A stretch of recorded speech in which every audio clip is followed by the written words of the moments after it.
ሰላም ሰላም፣ እንዴት ናችሁ ቅዱሳን? ሰላም፣ የክርስቶስ ሰላም ይብዛላችሁ። እንዴት ናችሁ? ዛሬ አንድ እውነታ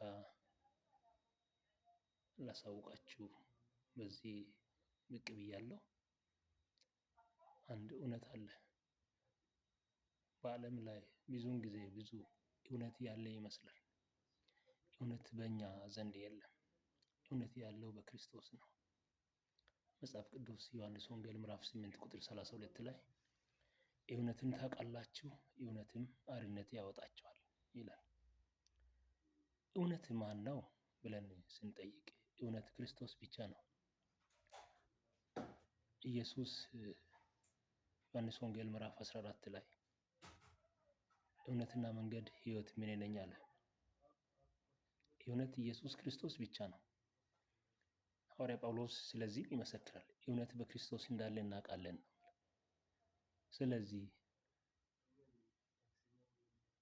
ክርስቶስ ከዛሬ 2000 ዓመት በፊት ኃጢአታችንን የኃጢአት ዕዳችንን ሁሉ ለዘላለም ነው የከፈለው። በቀራንዮ መስቀል ላይ ተፈጸመ ነው ያለው። በዚህ የተነሳ እግዚአብሔር እኛን ሲያይ ቅዱሳን፣ ፍጹማን፣ ጻድቃን የኔ ልጆች ናቸው ብሎ ያየናል ማለት ነው። ምክንያቱም የኃጢአት ዕዳችን ስለተከፈለ ማለት ነው። የኃጢአት ዕዳችን በክርስቶስ ኢየሱስ ተከፍሏል ለዘላለም ማለት ነው።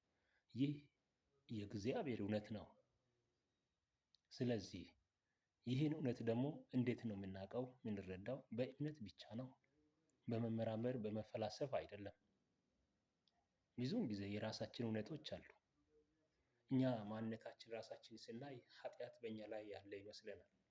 ይህ የኛ እውነት ነው። የኛ እውነት ግን በእግዚአብሔር ፊት ውሸት ነው ማለት ነው። ስለዚህ በእግዚአብሔር ዓይን በእግዚአብሔር እይታ ብቻ ራሳችን ማየት ያስፈልገናል። ስለዚህ እግዚአብሔር እኛን ሲያየን እኛን ማንነት ሳይሆን ክርስቶስን ነው የሚያየን ማለት ነው። ምክንያቱም እኛ ክርስቶስን ለብሰናልና። ከክርስቶስ ጋር አንዲት የሆኑ ዘንድ የተጠመቃችሁ ሁላችሁ ክርስቶስን ለብሳችኋል ነው የሚለው። ስለዚህ እኛ ክርስቶስን ስለለበስን እግዚአብሔር እኛን ሳይሆን ክርስቶስን ነው የሚያየው። ስለዚህ እኛ በክርስቶስ ተሸሽገናል ማለት ነው። ስለዚህ በእኛ የሚገለጠው የክርስቶስ እውነት ብቻ ነው። ስለዚህ የራሳችን የሆነ እውነት የለም። እሱ ብቻ አይደለም፣ የራሳችን የሆነ ጽድቅ የለም። እኛ የተቀበልነው በእምነት የእግዚአብሔርን ጽድቅ ነው። የእግዚአብሔር ጽድቅ ደግሞ ዘላለማዊ ነው፣ የማይበሰብስ ነው። በእኛ ሁኔታ በእኛ ስራ ላይ የማይመሰረት ማለት ነው። በዚህ የተነሳ እኛ ለዘላለም ጻድቃን ፍጹማን የእግዚአብሔር ልጆች ሆነናል ማለት ነው። ስለዚህ እኛ ጻድቃን ፍጹማን መሆናችን ደግሞ የሚመሰክረው የእግዚአብሔር መንፈስ ነው።